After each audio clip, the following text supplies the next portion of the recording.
All right, guys, welcome back to the Science of Flipping podcast. I am your host, Justin Colby, and as you can see, today is a very special day because we are going to start off with two of my main men out in Indianapolis, Brian and Steve. We are going to start our mastermind series, and what this is all about, as you saw on the last episode with Kent Clothier and Sean Terry and myself, is I'm going to introduce you to guys and gals who are actively in the business, making well above $500,000 a year, but it wasn't always that way. And so this is the first episode. I'm very excited about this. There's going to be multiple episodes in the series.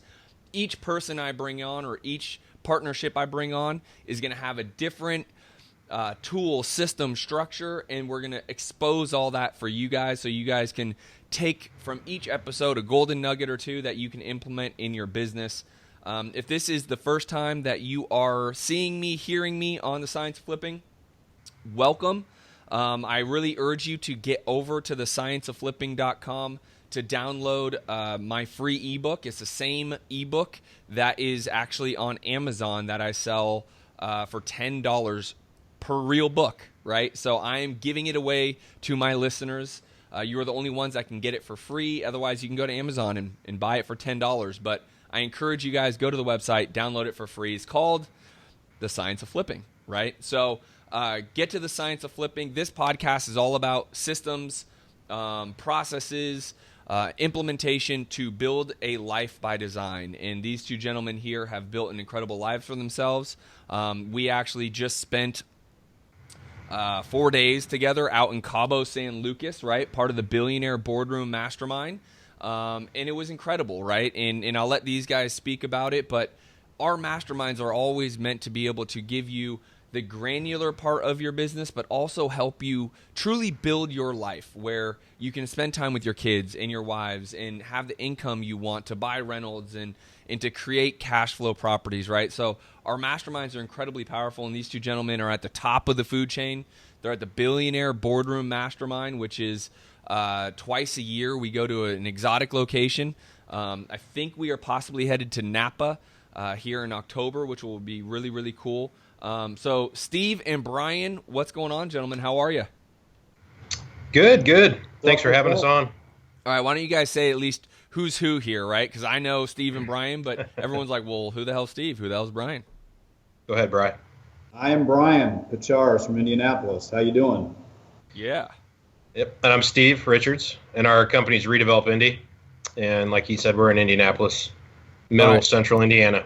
Central Indiana. So, Brian, now that we are friends, spending time in Mexico and having a couple beers and cocktails together, and how in the hell do you seriously pronounce your last name? Because I butcher it every time. I'd be like, oh, my boy Brian Pachciarz is... They're just like that. You said it perfect. Pachciarz. It's 2 syllables, pa and chars. Yeah, okay. There's 9 letters that make up that name, so it becomes a little bit complicated if you're looking on paper. Pachciarz. It's so funny because I actually... I don't know who I was. I think I was talking to Rita, and I actually add syllables to your name. I'm like, Brian Pachciarz. Yeah. Well, I don't actually think that's his name, but I'm going to go with it. A lot of people say Pachciarz, and that would have been perfect in Cabo, right? Pachciarz. No doubt. Yeah. No doubt. Well, boys, we just spent some good time. Obviously, at the Billionaire Boardroom, we talked a lot about, overcoming hurdles and fear and how people who are doing well in business can kind of also do well in personal life and overcome some of the hurdles that we mentally go through, right? So why don't we just start there? Like, how was that experience for you with myself and Sean and Kent and, I guess roughly another 10 to 12 other top-notch investors from across the country? How was that experience for you? Steve, I'll let you start. Sure. It was really good. There's a saying that Brian and I talk about sometimes: iron sharpens iron. And I think as entrepreneurs, a lot of times we get on these islands and we're kind of at the top of the heap and everyone's coming to us for help and support, and they're looking to us and we're the decision makers and we don't have anybody to go to. So, 2 things: getting out in front of a group of our peers, I think, is good for accountability. We learned some technical stuff, but at the end of the day, it was nice. I said this to you guys and when we're actually in our board meeting, that sometimes just having the confirmation or affirmation that we're like headed in the right direction is really cool, because I feel like we're trailblazing all the time, just like making it up as we go, right? Totally. And getting in there, and Brian and I were like, dang, we're on it more than we thought in some ways. In other ways, we're so far off it compared, our strengths and weaknesses, right? Sure. So that was really cool to kind of get that comparison in the group. Yeah. Yeah, and I'll add to that too. I mean, just getting little golden nuggets. I mean, just about more than anything, just life itself. A lot of this mastermind was not directly associated to each one of our individual businesses. It was more of a how to create this lifestyle that we all desire, going forward. Yeah. And I think that was good to, talk to the best of the best. And like Steve said, we want to try to associate ourselves with those guys that are doing this business and doing it to, the best levels. Yeah. Yeah, no doubt. And I think one of the cool things that we did Friday morning, I think it was, when we had that notepad, right? And we said, what's your superhuman power? And then what is your, not weakness, I don't think is the word we used, but where do you need to develop, right? And I think that was so, I keep getting feedback. That's one of the main points of feedback, is people really loved having the visual of what do I do, like what is my superhuman power, and then where's my weakness? What do I need to improve on, right? I think that was incredibly powerful for the whole room, wouldn't you? Absolutely. Oh, yeah, absolutely. To extend that a little bit, I can't remember if I talked to you about it, Justin, but Brian and I were talking about the uniqueness of so many guys there have business partners. And to get to know people fast, it's funny how similar and different we all are. Like, who's the spreadsheet guy? Who listens to podcasts? Who doesn't even know how to get a podcast on their phone? No doubt. And their partner does, their partner tells them about it, and which guy was like early to the airport and which guy was running late. Totally. But you're right. Like, that stuff was cool too. Like, that's just instant bonding in a group like that, where you connect and you're like, oh, that guy's like me. Yeah. That guy's like Brian. That was cool for us too. Yeah, it's I mean, you guys, and I know you guys pretty well. We've had a relationship for a while, but you guys are very similar to my partnership, right? Ed is a little bit, he's not extremely analytical, but he's more operations based, where I'm a lot more creative visionary, right? And so I can go out and kick up a lot of dust and create a lot of opportunities. I call it traffic, like traffic and conversion. He's the one that's able to wrangle that all in and be able to convert it to something, right? And so you guys have a very similar situation. I think most partnerships out there probably do, at least successful partnerships, where, Brian, you're a lot more of the analytical spreadsheet, digging in. Steve, you tend to be a little bit more outwardly, creative, and I think that's a great partnership for you guys. And I think that's part of your success to this point, I would say. Seems to work well. I would agree with that. Yeah. Yep. So I try to pull levers and make messes. Yeah, and I let pull the Brian lever clean and it all think, up, right? And Brian figures out what's profitable. Brian's got a big broom and a huge fire hose just to put out all those fires that you create. I get it, because I create all the fires, right? So Eddie's like, damn it, Justin. let me clean up your shit. So listen, what do you guys do in Indianapolis? Like, I want to, obviously this podcast is all about the systems, the implementations, the tools, the resources to really create a business, not just a high-paying job. So I'm having you guys on here because you've really built something special there. I think you would say you're not where you want to be. I would say I'm not where I want to be. It's great that we make a lot of money, but there's something that I still want to continue to achieve in our business, right? So I would say that amongst all of us, everyone could make that argument. I know Kent and I talk about it a lot. We're never where we ultimately want to be.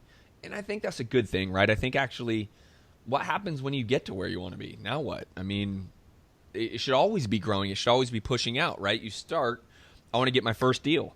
Okay, I want to do my first $10,000 month. Okay, I want to make my first $250,000. Okay, and then it should always continue growing. But what have you guys done, let's just say for 2016? What was your focus?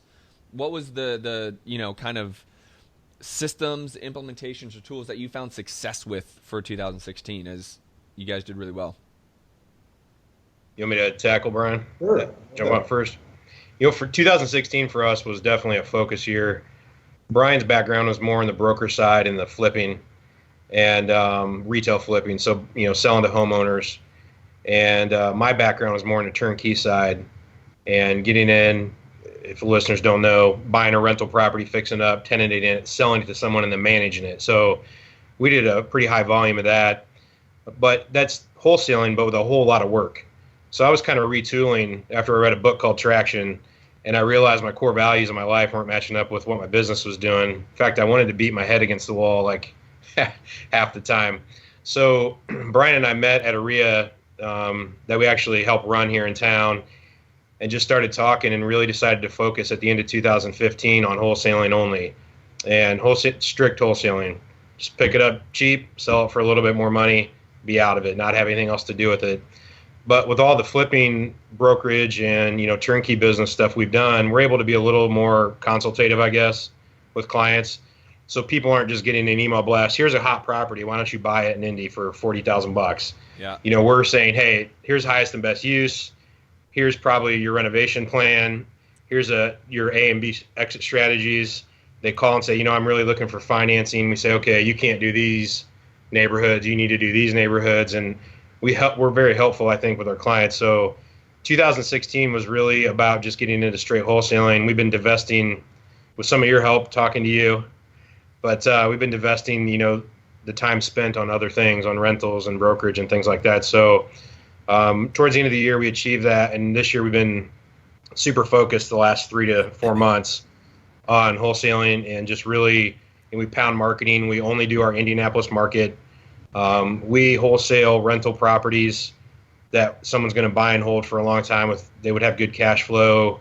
The after repaired value of those in our market is anywhere from 40 to 80,000, maybe around 100 on some. Okay. And then we also sell retail flip properties to rehabbers, which we're kind of extra good at helping people with. Just half the time we're like, let's just keep it ourselves. We can do it, and then we do a project and we're like 6 months later, we're like, holy hell. I'm so sick of these inspections and appraisals. But on that end, the ARVs around here for the houses that we're wholesaling are anywhere from 150 to 350. Okay. Our median price is around 125 in the greater Indianapolis area. Yeah. There's some hot, trendy areas that are in the 2 to 3 times median, like downtown areas. So that's kind of my take on our market and what we're doing. You have anything to add, Brian? Or Yeah, I think, one of the big turning points for us was we went to that event in September of last year. Sean's been out in Phoenix. Yep. And basically we're pretty much called out by Sean and Pat saying, hey, look, guys, you guys are smart, you know what you're doing, you've got a business model in place, but right now, you are spinning plates. You're trying to be everything to everyone right now. Yeah. And so with your help, Justin, we've really, like Steve just said, tried to scale back on some of the things that we're working on. And to be quite honest, we want to be really, really, really, really good and the expert at one thing, because we're never going to be great at everything. And I think we had to take a couple steps backwards, quite frankly, to do that. So once we're stripping it all down, now we can go ahead and plug the right people into the right systems. Yep. And therefore become scalable.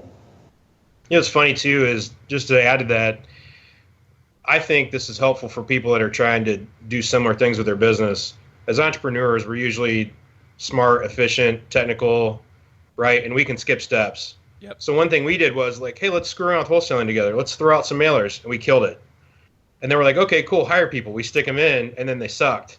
And we were surprised. They had no systems. Our orientation was me just fire hosing them on the phone for an hour and a half a day for the first 2 or 3 days. You got it? Okay, good. Go do it.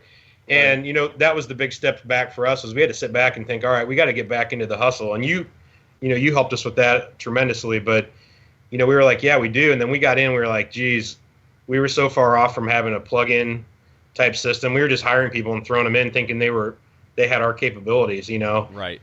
And they didn't. And I think, so as people try to grow or scale, I think it's two different things. Like growing's kind of just doing more stuff. And I think scaling is like growing one thing, right? As we do that, we've learned, like, it's so cliche, but the E-Myth book, like, build your system like a franchise. Yeah. You have to be very attentive to sit down and build the systems. And we use Podio in our system.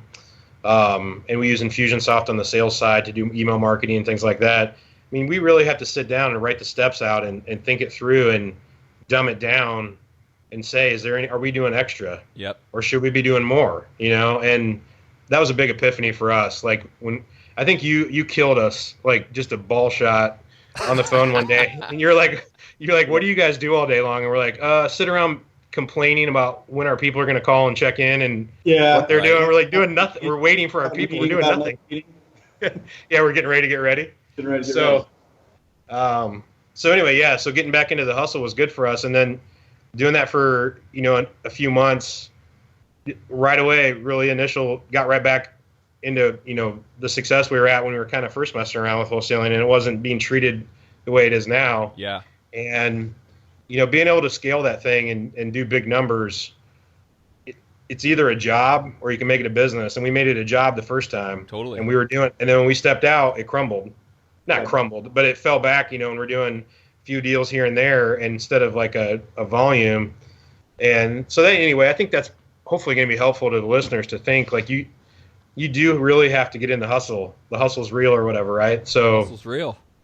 Yeah. I'm getting a shirt somewhere. I'm going to find that online, and it's going to say the hustle's real. Because you guys, again, for those who are just starting, I mean, what would you guys advise? I mean, they've heard a lot of my opinion, but looking back at where you've been, what you've done, the flips, the wholesaling, the turnkeys, where would you advise these listeners who are just starting, let's say? Because I have listeners that are just starting. I have listeners that are making $1 million a year and everywhere in between, right? For those that are just starting, where would you advise them to go, knowing what you guys know? Well, I think, Steve touched on it just a few minutes ago where, how he and I met, which is a local RIA. And one of I can't remember what we were talking about in that meeting, but, I stood up in the middle of the room and I said, hey, one person that I really need is a mentor. So for all the new people out there, I would say to find somebody that's doing this business and doing this business well, and then understand all the facets of the business, figure out which one that you personally like, and then be the best at doing that. Yeah. But like I said earlier, don't try to be the best at doing all of it, because there's so many different ways that you can make $1 in this real estate business, but you got to find one that you truly like. Yeah. So scaling back from some of the full out rehabs that we're doing and focusing on, more of the wholesale stuff. And we just look at it as a long-term, game. We're not in this to, make a quick buck or create a job for ourselves, right? Or for that matter, create it like a hobby and not really do anything. No I doubt. mean, we want to totally streamline, break it down, be as efficient as possible. And I would tell the listeners out there, find what you like to do, figure this game out, and then find somebody who's doing it well and latch onto them and ask them, be annoying. Ask them Justin, how many times we text you, Oh, boy. in a month's time. It's like, come on, dude, let's jump on a call, right? Yeah, no doubt. Yeah, we bug the hell out of you. But you got to do that if you're going to get the knowledge that you need to be successful in this business. So. Yeah. There's no, and so would you suggest, so I started the business a little backwards, right? Because I didn't have a mentor, because I literally had no one to go to, right? This is before I met Kent. This is before I met Shep, before anybody, right? I was just a grinder. I graduated from UCLA. I knew I could work hard. I was young. I was dumb, full of piss and vinegar, right? That was me. My business partner, the same, right? We already lost it all. We literally started with no money. So now we're starting a business with, I'm sleeping on a couch. My business partner has a wife and kid. He can't pay his mortgage. I mean, we are out, right?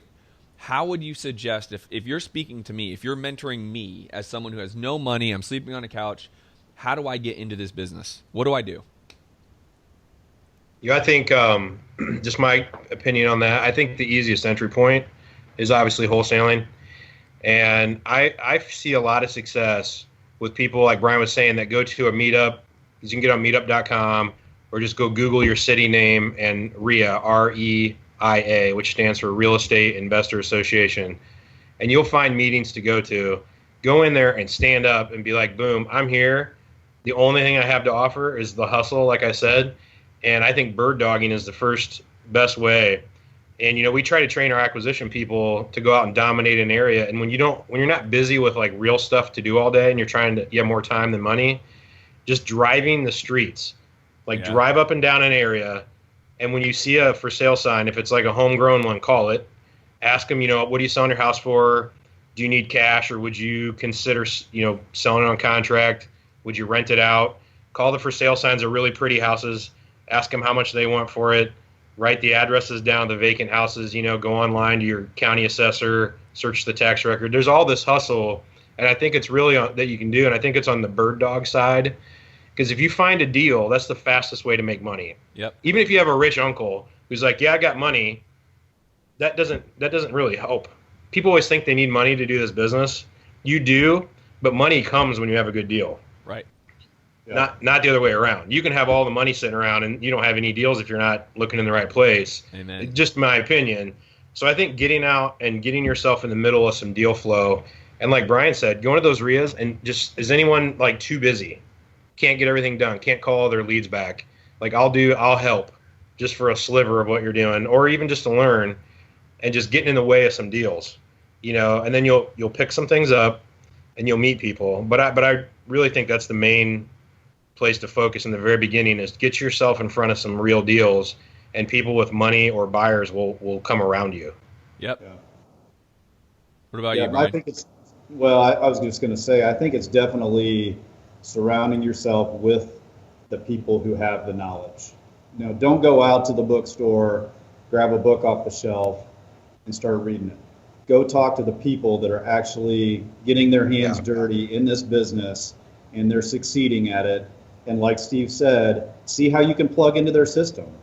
Worst case scenario is it's not going to work, but you're going to gain the knowledge to take with you to either start something else on your own or partner up with somebody else that has greater knowledge, or is it in a system that actually does work. So it's not, we always say all the time, this business is not difficult. It's really not difficult. It's simple, okay, but you got to follow the instructions, and you have to have the knowledge. So you got to get the knowledge someplace. So talk to the people who have the knowledge.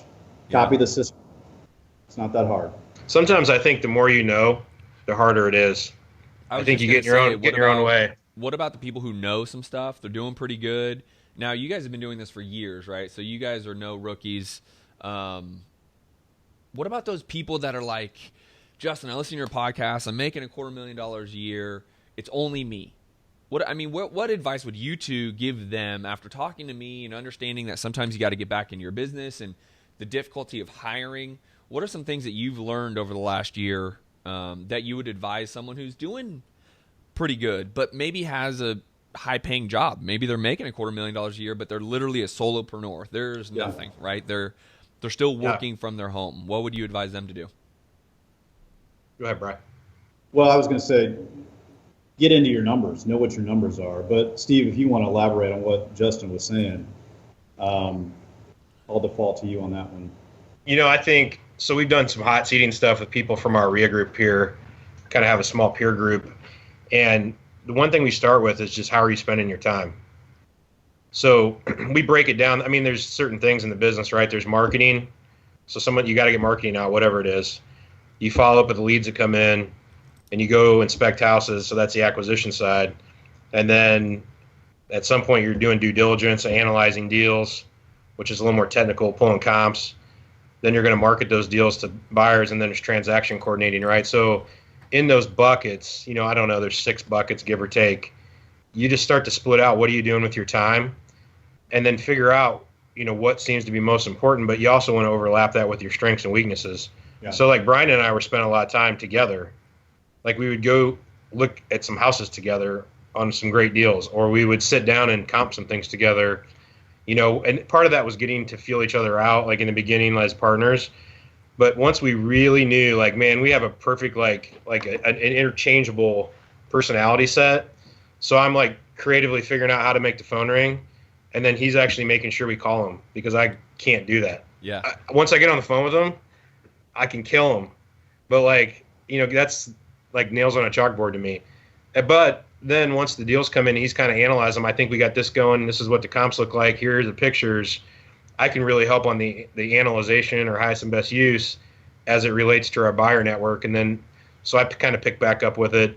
We market out to the buyers and vice versa. Brian helps me too. Like, hey, think of this client. or maybe this is a good perspective on selling this property because when I analyzed it, I noticed this. Right. So it goes. I started off with marketing, goes in with acquisitions, comes back to me at sales, and then transaction. If you guys haven't on this podcast figured out by now, Brian's the T crosser and I dotter, so he does the transaction coordinating. But it's a nice flow. But the thing is, if you're on your own, you can still do that. But I think people get in and they just work through everything. But start to be more intentional about that flow in your business, and then see how much time you're spending in each one. And then you start to look to replace yourself, whether it's a partnership, whether it's a VA, whether it's just part-time help or a full-time employee. But I think then at that point, you can start to free up a few hours and say, okay, now I can do more of what I'm good at and less of this other part. And not only that, this person will be better at the other part than I was. And that's when you can really start to scale up. And I think that's the big epiphany for people that are like hustling, that just want to like take it to a big, from a hobby to a business. I think you have to be intentional. And then like Brian said, there's metrics for each one of those points in your business. It's hard to visualize them. You need to know those metrics and then watch them each week. Yeah. No, I think that's, sound advice. I mean, I think it's funny because you guys are a part of the Billionaire Boardroom. And so for what you get the run of the mill, right? You get Boardroom Elite, which is going to be a lot more granular, right? So it speaks to exactly what you're talking about. Where's your time spent? It speaks more to Brian than it does Steve, right? I can't wait for that, by the way. I cannot wait. It gets really granular. We talk about your marketing, your budget, your lead volume, your callback ratios, what type of lists are you marketing to. Boardroom Elite is really the people who are trying to go from $250,000 to $1 million and what it really takes, to Steve's point, right? So it's more up Brian's alley in terms of the granularity of it.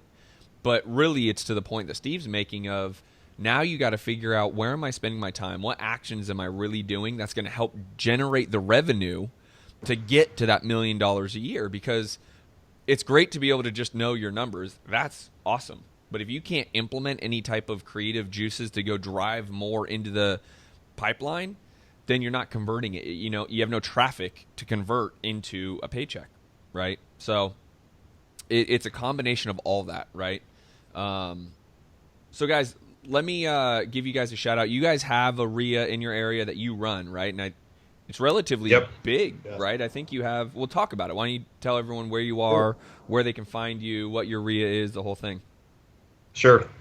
It's taken us a little while to build it up. If anybody's out there thinking about doing it, I would definitely realize it takes a while to get a following. We put a meetup up and like 300 people would sign up within a short amount of time, but to get all of them to actually show up at a meeting is a little different. Yeah. So it's been about 4.5 years, but we, consistently get anywhere from 75 to 100 people in the room, and we don't charge for it, and we don't sell from the stage. Every once in a while, we have a Joe McCall or a Watson, or like someone comes in like once or twice a year to push a product. Sure. But we literally get up and we made it a very safe haven.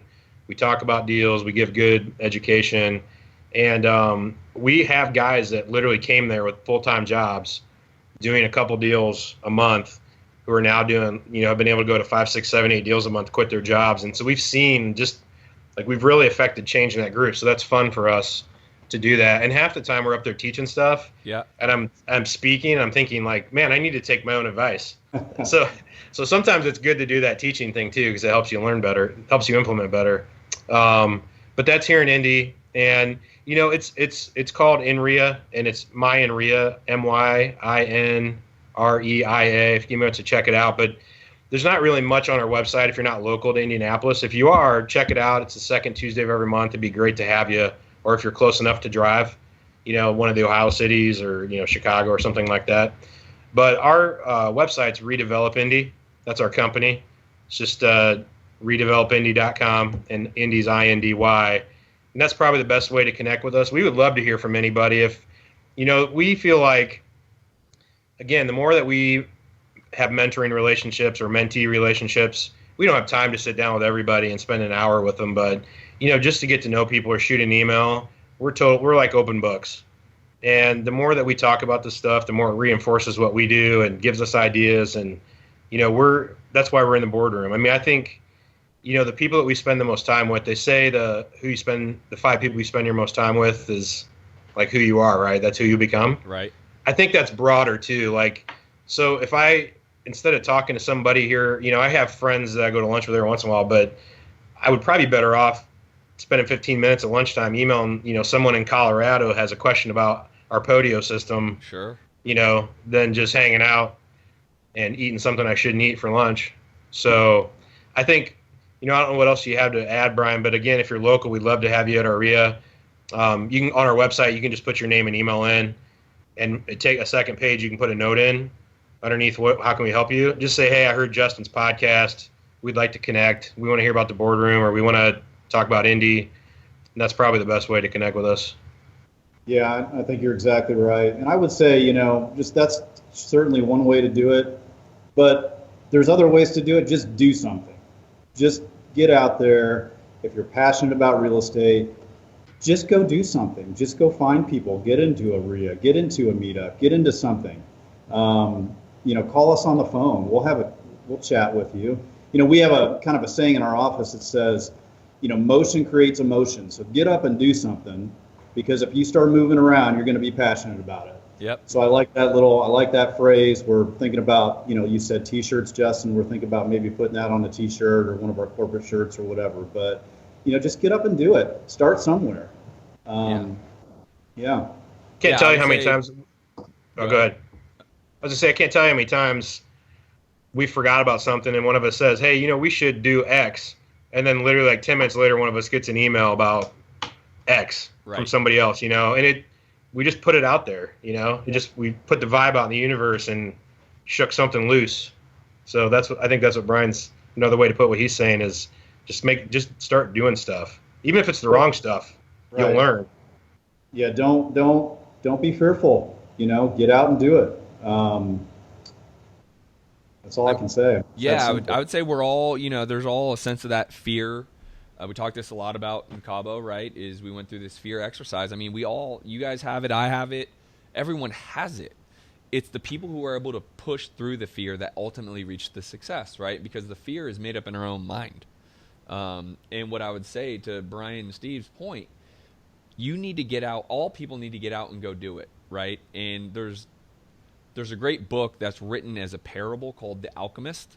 So for all of you listeners who have not read it, you need to read this. If you don't read, listen to it on audiobooks, whatever you need to do. And it's written like a parable, which means like the Bible, right? So you learn stories within the story. You learn meanings within the story, right?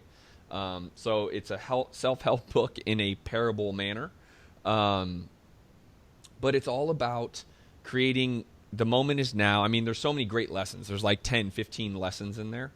But guys, for all you listeners, the only reason why you're not where you want to be is because you haven't taken any action. You're scared of what can happen if you fail. And you shouldn't be, because every day I have the same type of hesitation based around what if. But then I realize that's all made up in my head. That's all between my ears. And guess what? If I'm feeling that way, my competition's feeling that way, and they're going to quit. And I'm not going to, period. I'm going to keep pushing forward. And that's what Brian and Steve are really talking about, is the ability to take action regardless of the fear. Put that fear aside, because there's really nothing that bad. You won't die, right? There's nothing that can really come from it. But you're also not going to gain if you don't take any action. So, for those of you who are out there, if you guys are interested in being a part of a group that Steve and Brian are in, it's called The Boardroom. For those who are entry level, for those who are making $250,000 a year, for those who are, 500,000 or $1 million plus, there's levels for each person, but they're small, they're intimate, they're meaningful. And this is the type of stuff that we talk about, right? And so these guys are the head of the food chain. They're in the Billionaire Boardroom. They're doing over 7 figures a year. These guys are crushing it. But if you're just starting or want to be around people like Brian and Steven, go to the Science of Flipping. There is a button that says Mastermind application. Fill out an application. I am not going to accept everybody. It is up to Kent, myself, and Sean to accept those who prove themselves worthy. You have to provide a value to the group. You have to be open. And you want to just show us why we want to accept you. This is not coaching. This is not come one, come all. This is hand-picked. These two went through it. They went through an application process. And so I'm telling you guys, if you want to be a part of something like this, go to thescienceofflipping.com. click the application button for the mastermind and fill out the application, and my team will review it and reach back out to you as you start going through this process. So, guys, I really appreciate your time. I know you guys are running a very successful business. What are your goals for 2017? What gross revenue do you want to bring in the door for 2017? It's funny. That's actually changing after being at the boardroom. But I hope it's going up. That's what I'm hoping. It's going up. I mean, it's in the 7 figures, and it's definitely,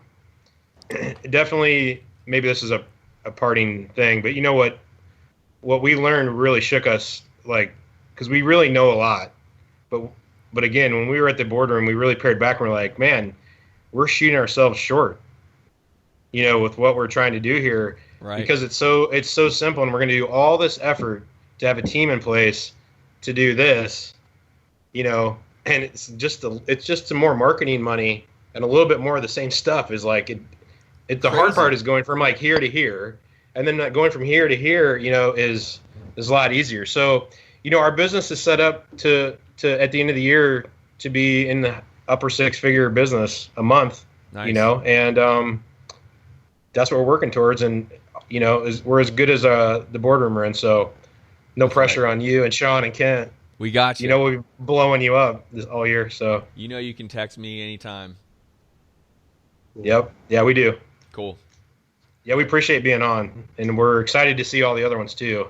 It was good. It was good meeting everybody at the boardroom, and we'll be watching all the other podcasts for sure. It'll be great. Well, I appreciate you guys. Brian, any last words?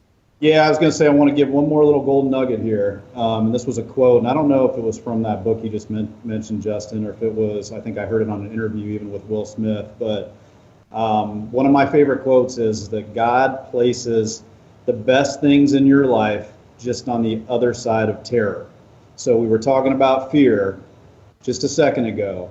Remember that you're that close. If you feel some fear in your life, you're that close to good things happening. So just remember that. That's all I got. Dude, that gave me shivers.